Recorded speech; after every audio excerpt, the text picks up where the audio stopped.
G'day guys, Tobini Yogini here, and I am just in the beautiful stages of piecing this video together. And as I was kind of chopping and changing and looking through all of the footage from yesterday, it became apparent that I need to give a little bit more context just to get this story to where it needs to be for what actually occurred and the synchronicities of yesterday and the significance of what this video and yesterday plays in this overall trip of us coming to India.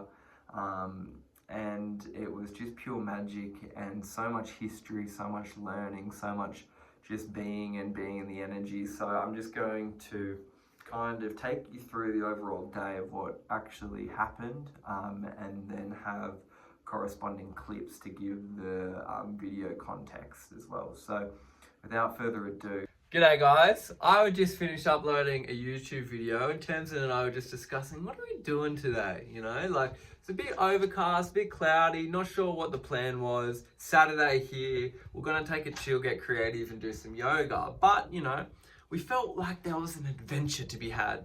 And then all of a sudden, I get an amazing phone call from my new dear friend, Rohan, and he said, hey bro, do you want to go for a drive up to Kasol? And we have been planning to go up there. That's one of the reasons why we have come here to this particular area. So the fact that now that we get to go with a new friend and a brother on a road trip, I think we're missioning it out all in one day. It's I think the drive's maybe an hour and a half to get there. It could be longer. So it's about, I think 10:30 now. I'm not too sure what the time is, but we're gonna get a wriggle on, get packed up, get all the camera gear and head over to meet Rohan at the factory and then kick it off further up into the mountains here. So stay tuned for a magical, magical day. We have to hike to that little building. That's where we're off to. All through the orchard, all up there on the other side of those pines, all the way over there. That's where we're meeting Rohan, over there.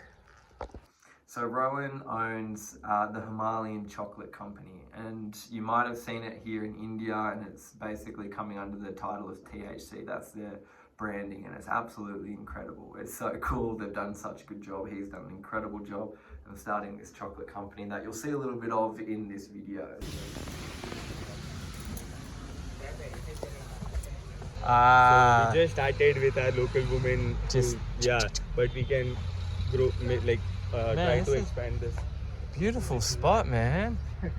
So how long has this taken you to set up? Like I got stuck in Himachal in the COVID period. Yeah. Then I was here only. Then I started in a small room. Then just it's been 3 years now. Last year we got this factory set up here. Wow, mate.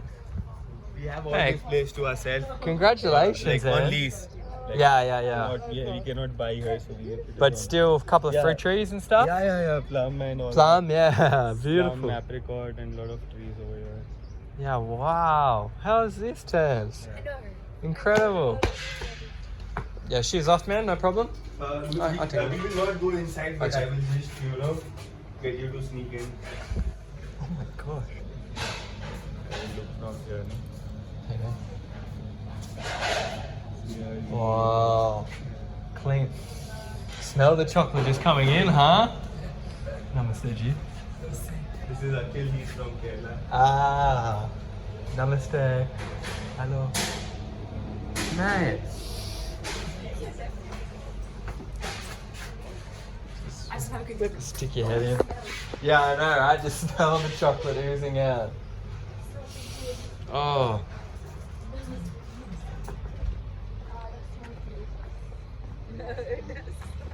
Wow, man. Wow. Akhil lives here only. He manages the production. Beautiful. And how long have you guys known each other for?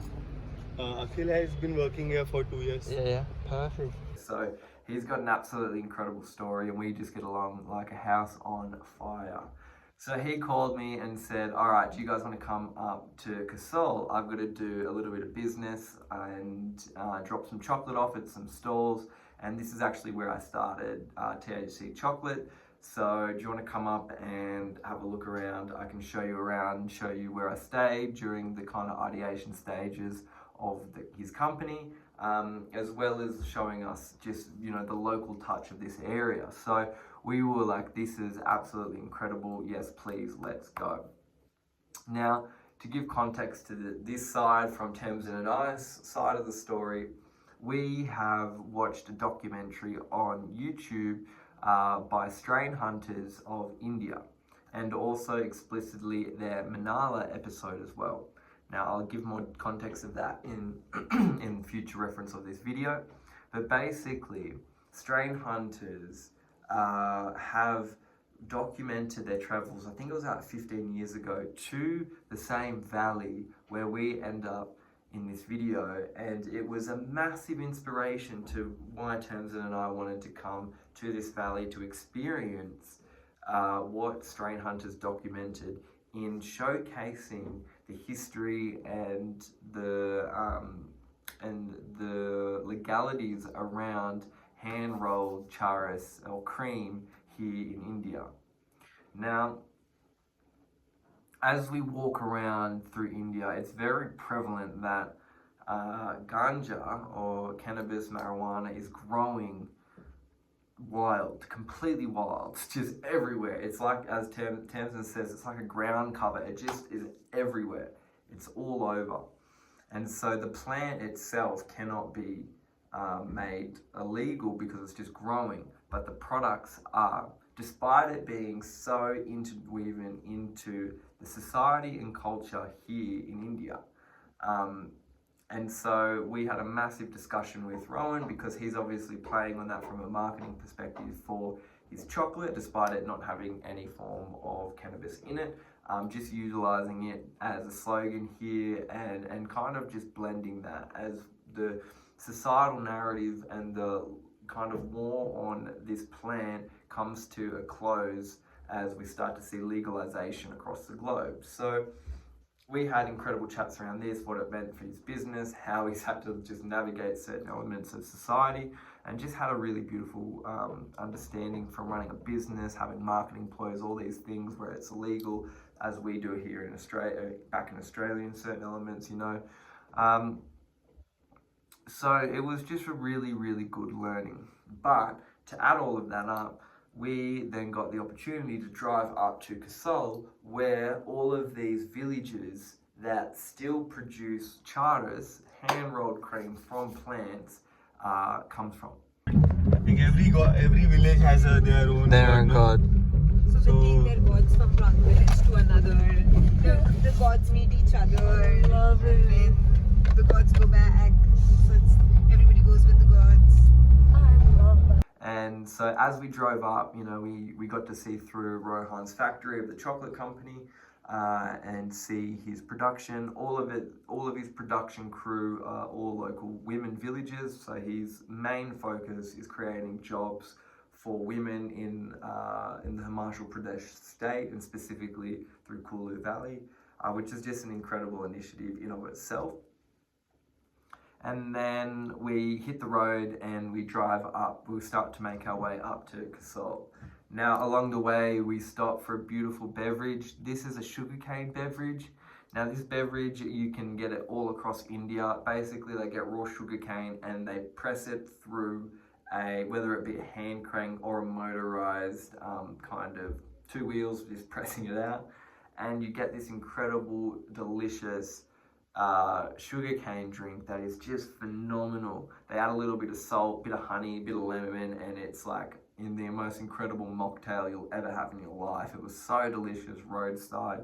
And then as we hit the mountain, we go up.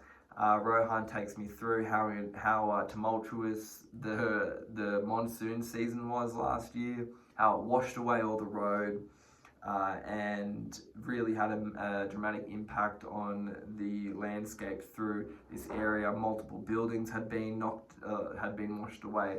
A lot of disaster happened through this area. And you can see that by the road, just the quality of it. There was massive overhangs that cars are still driving over that had been washed out underneath, like super sketchy stuff.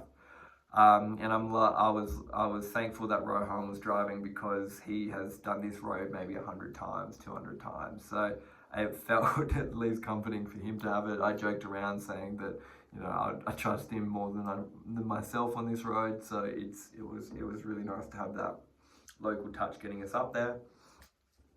Now, as we made our way up, there was a lot of traffic because it was the weekend time, which was fine, but we eventually got there. We stopped for some momos. Now, Rohan said that this was his kind of ritual to whenever he comes up to Kasol, if he's got a bit of free time, he'll come have momos at this place. And let me tell you, they were absolutely exquisite.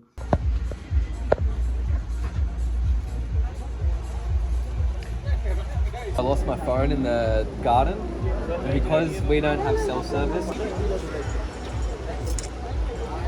so can't call it to see where it is, can't do Find My iPhone because it's not on service or internet or anything like that. So we just had to go, all right, I've lost my phone. And I went for like 4 months without a phone, and then eventually... Continue with your... Put on the spot. So from here, we then made our way across the Paravati River, and we made a small trek up into a village on the other side, adjacent to Kasol. So this is Paravati River, no? Yeah, so wow. This is Kasol. From here we cross and we go to Chalal. Chalal, okay, wow. Now there we met the local kind of, I wouldn't say chief, but he was the kind of overseer of 5 villages up in this Paravati Valley, and has a deep connection with the village, and is kind of one of the main gentlemen of one of the villages that is up into the mountains. Now this is where it gets really interesting. So Malana was basically, you've got Paravati Valley running up, and then off it are all these side valleys. Manala being a very small village up in these mountains, 3,000 meters up, that are descendants of Alexander the Great, warriors and soldiers that had come through this area during that time period. So they basically operate under their own set governing parameters. They don't really have any outside impact and influence. You can go up there, and we are planning to do so over the next week or two before we leave, because this is something that we are really, really passionate about. But just to give you a little bit of context, if you were to buy something from one of their stores, they would ask that, you have to put the money on the table. They won't take it from you. They will put the product on the table. They won't give it to you, and then they basically will kind of almost turn their back on the situation, so you can then unfold with the trade and then leave, and then they'll maybe take the money then. And so they do this because they're in of the belief that they are descendants of these gods, of Alexander the Great being this god figure of that contextual time. And so I just find this so fascinating. There was a time, maybe only 10, 15 years ago, where you just as an outsider weren't even allowed into the village. Over the last 10 years, with more people, digitization, they've started to accept people coming there. But up until then, it was a very, very, and still is very hard to get to. There wasn't even a road, and the road's only been put in the last 10 years. So we're very excited to take ourselves up there. But what was also then equally interesting is when we met one of Rowan, and he called him his godfather, because during the lockdown period, Rohan set up the Himalayan Chocolate Company in Kasol. He started making chocolate in his bedroom when he was locked down up there. And so he had this time period where for 2 years, he was up in Himachal Pradesh and in Kasol in Paravati Valley, creating this business that he was so passionate about. And so that was something that I really resonated with, utilizing that time period in history to actually create something that was a positive change, rather than getting sucked into the negativity of what was happening in that situation. And so this is what we really connected with and resonated with. But this older gentleman is a very old man now. I don't know, he didn't tell me his age, probably 75 to 85, really healthy, fit. And he then offered for us to take the 2.5 hour trek up into his high mountain village. And now to have this happen, to be invited into this, because this is ultimately where some of the top quality hash and hand rolled charas is created and is produced here in India. And so they don't just let anyone take that commute up. And so this was one of those factors of the village life that is still very much disassociated from and kind of excused from that overarching legal kind of rule for the rest of India, because that spiritual element, that connection to the country, to the village, and what that means for the village's livelihood. Ultimately, the police are still utilizing hash, utilizing cannabis products, and so they kind of have this excusing factor on these villages up high in the mountains. You know, we're talking 3,000 meters above sea level. And so to have that invitation, which we're going to be taking up over the next fortnight, to take that 2.5 hour commute. The only reason why we didn't do it basically was we were ill prepared. It was already like 6 o'clock at night in the afternoon, so the sun had started to set, and we still had to drive back the 2.5 hours down the mountain to where we are residing. So it was something that we couldn't do, but we are going to take that up over the next weeks.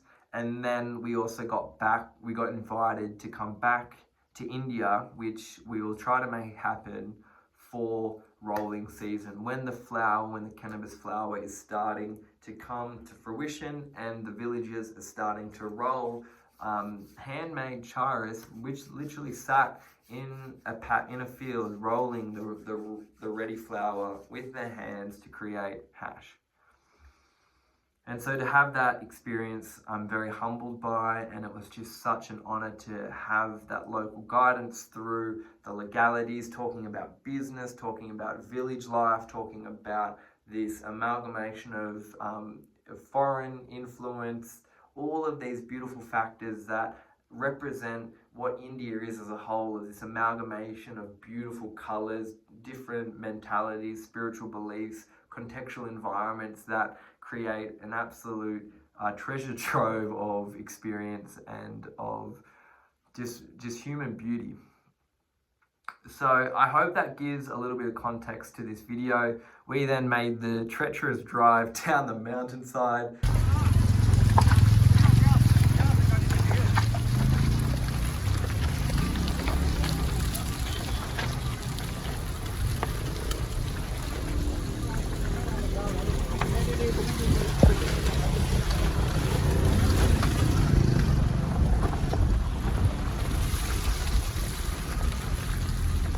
In Australia, you have left hand, right?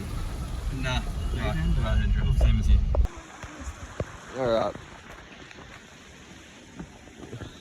G'day guys, we are just walking back. I'm here. You can hear the river in the background. It is coming on to, I think, 11 or 10:30.